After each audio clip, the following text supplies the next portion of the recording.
Bonjour à tous et bienvenue sur cette vidéo du Lion des maths. Aujourd'hui, nous allons voir la dérivation. La dérivation, c'est un outil qui permet d'étudier les variations d'une fonction. Prenons un exemple. Voici le profil d'altitude d'une étape du Tour de France. La question est, quel est l'endroit le plus difficile pour les cyclistes? Comment mesurer la difficulté d'un moment du parcours? Ce qui est affiché, c'est la représentation d'une fonction qui donne l'altitude en fonction du nombre de kilomètres parcourus par les cyclistes. Donc ici, par exemple, après avoir parcouru 12 km, les cyclistes sont à une altitude de 1450 mètres.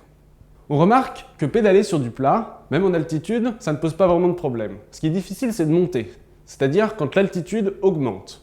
Donc ici, dans ce problème, ce qui va nous intéresser, c'est la variation de l'altitude. Comment est la pente en ce point particulier? Intuitivement, on va venir tracer la droite qui se confond avec la courbe autour du point. Cette droite, on va l'appeler la tangente.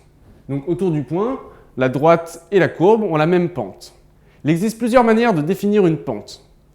Ici, on va utiliser le coefficient directeur de la tangente. Donc plus le coefficient directeur est important, plus la pente est forte. Donc à retenir, le nombre dérivé d'une fonction en un point, c'est le coefficient directeur de la tangente à la courbe en ce point. Donc dans l'exemple, le nombre dérivé vaut 1,2. Que se passe-t-il s'il y a une descente? S'il y a une descente, on observe des coefficients directeurs négatifs. Donc le nombre dérivé sera négatif. Plus il sera négatif, plus la descente sera importante.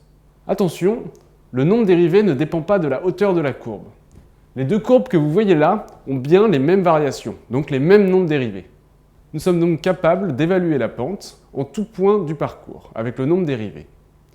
Avec tous ces points, on peut donc créer la fonction dérivée, qu'on note souvent f'. Et pour remonter au nombre dérivé, par exemple en un point A, il suffit de calculer f' de A. Quand la fonction f' est positive, f est croissante. Quand la fonction f' est négative, f est décroissante. Et si f atteint un minimum ou un maximum, alors f' s'annule et change de signe. À quoi cela sert-il de calculer une fonction dérivée? On a vu que lorsqu'une fonction passait par un maximum ou un minimum, sa dérivée s'annulait et changeait de signe. Donc si on cherche le maximum d'une fonction dont on n'a que l'expression mathématique, il suffit de dériver cette fonction et de chercher les points où la dérivée s'annule et change de signe.